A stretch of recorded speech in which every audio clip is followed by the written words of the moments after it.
I'm Robin Murdoch. A possible human trafficking investigation is underway after a woman was rescued from an Inkster motel. She'd been missing for some 7 years. How police found her in my live reports. Someone needs to be held accountable and take responsibility for killing my dad. A family fighting for accountability after a man's death allegedly at the hands of a former Detroit police officer. That is coming up. And new this morning, a surprise announcement involving the future of Pizza Cat Max location in Greektown when the restaurant says it will be permanently shutting down. Working for you. Fox 2 News Live at 11 starts now. We don't like to hear about restaurants you hate shutting to hear about, down. especially in downtown. I know. Yeah. All right, we'll get to that. But first, good morning, and thanks for being with us on this Friday, the first day of March. I'm Mimi Lang. Careful, we might end up on a late-night talk show if you say know. that. I'm Brandon Hudson. Hey, look, a woman missing since 2017 is home with her family this morning. It's an unbelievable story. Police found her at an Inkster motel. She's believed to be a victim of human trafficking. Fox 2's Robin Murdoch is live this morning with details. Good morning, Robin. Good morning, Amy and Brandon. You are right. This is an unbelievable story, an incredible story. Here you have a woman who was rescued after being a victim, a possible victim of human trafficking. Nobody had heard from her since 2017. 7 long years without anyone hearing from her, without a trace, until a phone call changed everything. We had a caller call us up, said their stepdaughter was missing since 2017, so that's quite a long time.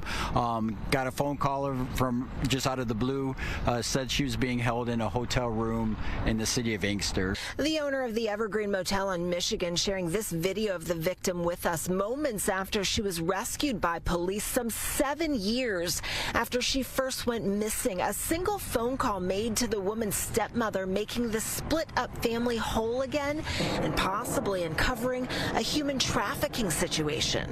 Our detectives kind of got together, used some technology, some other surveillance, kind of located this room that she was in. As they approached up to the door, they could hear somebody in there crying, making noise, screaming. When police finally got inside the room, they found the woman obviously upset and all alone. They immediately brought her to a nearby hospital to make sure she was physically okay. Investigators right now trying to figure out what led to her disappearance back in 2017 and why no one has heard from her since then. Sometimes these women and men get caught up in these narcotics. That pimp or that trafficker, that person will hold that on them to where they can't go. Or they'll tell them, they'll beat them, and they'll tell them, you know, if you leave, we know where your mom and dad are. We're going to kill them and kill you. Those types of threats, all it takes to silence someone for weeks, for years, forever in some cases. Thankfully, not in this one. The woman who was in her 20s when she vanished and is now in her 30s finally reunited with her family after 7 long years of separation. The difficult days, though, far from over. We got her the help that she needs, both medically and mentally. She's got a rough road to go, so that's the most important part of this. Now we'll kind of get into the details and see if we can find somebody criminally responsible and get them charged. Now, First Lieutenant Michael Shaw with the Michigan State Police, he also tells us that they were able to recover some drugs from that motel room in Inkster. They also recovered a weapon, and they were able to identify a possible suspect in what could be a case of human trafficking, as you just heard. We'll, of course, keep you posted on what police are able to determine. Reporting for Fox 2 News, I'm Robin Murdoch. Well, Robin, it just goes to show never give up hope when someone does go missing. And obviously there's much more to learn here. But fortunately, we have a lot of resources in our area for victims of human trafficking, families whose loved ones have been caught up in something like that.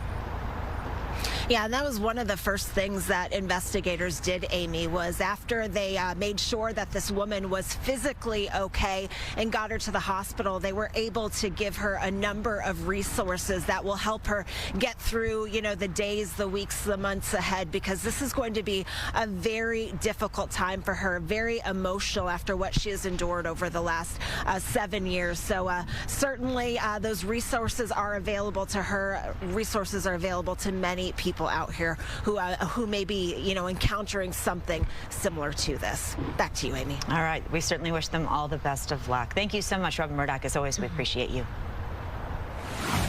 New this morning, a police standoff ends peacefully. It happened in River Rouge. Officers surrounded a house on Beechwood Street near Visker Road. They say the man inside was wanted for a shooting that happened on Goodell Street on Thursday. Officers tracked down his car and called in the SWAT team to help get him out and take him into custody. Couldn't have gone any better. This was the outcome we were looking for. We wanted to bring him out safe, no one harmed, no citizens in the area harmed, and this is the outcome that everybody was looking for. Women and children were also inside the home when police arrived, but they all got out safely. Police are not releasing the name of the man in custody or the name of the shooting victim. Well, a young woman is shot and killed. Police say she was gunned down while working at a hotel in Canton. So the accused shooter was her ex-boyfriend. Fox News' Dave Kinchin spoke with the victim's mother, who had strong words for the suspect. That was the cowardice he could do. That's not love. Kimberly Crane reaches down deep for the strength to talk about her dearly loved daughter, Veronica. Police say the 19-year-old was shot and killed by her ex-boyfriend while she worked the front desk of this Canton hotel on February 16th. She smiled at everything. She always brightened somebody else's day, like at the hotel, like she brightened everybody's day. Wayne County investigators say Canton police were called to the Comfort Suites Hotel on North Haggerty Road and found Veronica behind the front desk suffering from a gunshot wound to the head. Prosecutors say her ex-boyfriend, 23-year-old Joseph Michael Slocum Jr. of Wayne, walked in, opened fire, and took off. If you were people tell me. They told me I didn't want to go in there. A short time later, Canton police found the suspect in the street after a car crash. He was treated and now faces first-degree murder and felony firearms charges. Now she's 19 and never will be 17. She was wanting to go back to school. She wanted to go places in her life. And he took everything from her. Honestly, he took everything. Family and friends say Veronica tried to get away from the relationship several times over the last few years, with the two finally breaking up about a month before the shooting. If I could think back to why I didn't like this kid, like I wish I knew. Honestly, I wonder, and I keep wondering and wondering and wondering, looking at the sky for answers, because she used to stare at the sky when her uncle passed.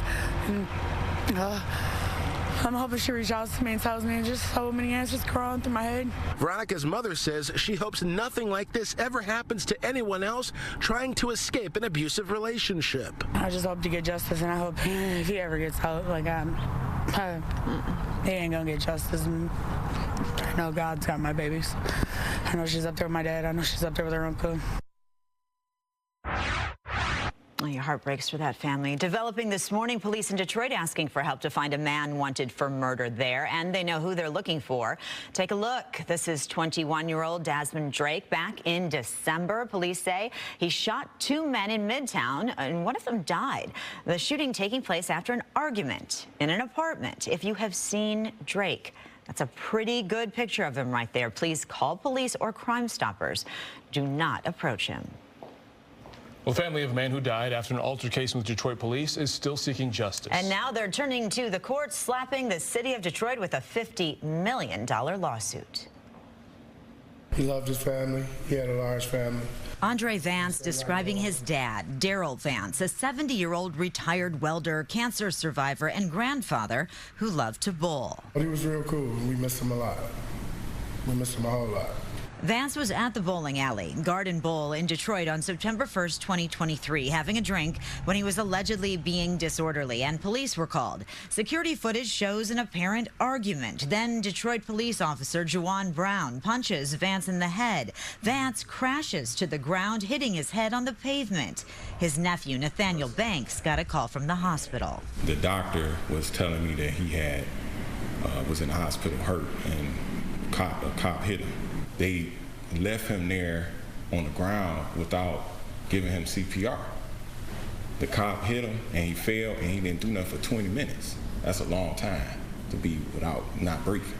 Vance died 20 days later, and now the Fieger law firm is suing Officer Brown, a sergeant, and the city of Detroit. Today we did file a $50 million civil rights lawsuit. The federal lawsuit alleging unlawful use of force, that Vance's constitutional rights were violated. He was killed in a horrific display of police brutality, an indefensible display of police brutality.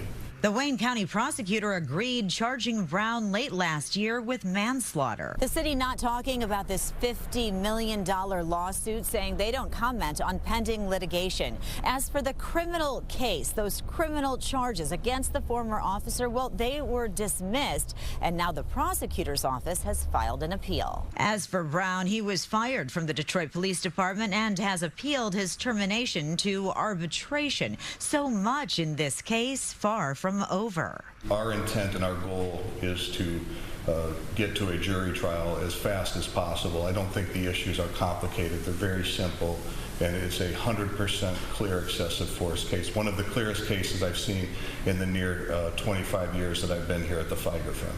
A case that's so much more than that for Vance's loved ones. The kids ask about him a lot, and it's just very sad. It's very sad for us. Someone needs to be held accountable and take responsibility for killing my dad. In Detroit, Amy Lang, Fox 2 News.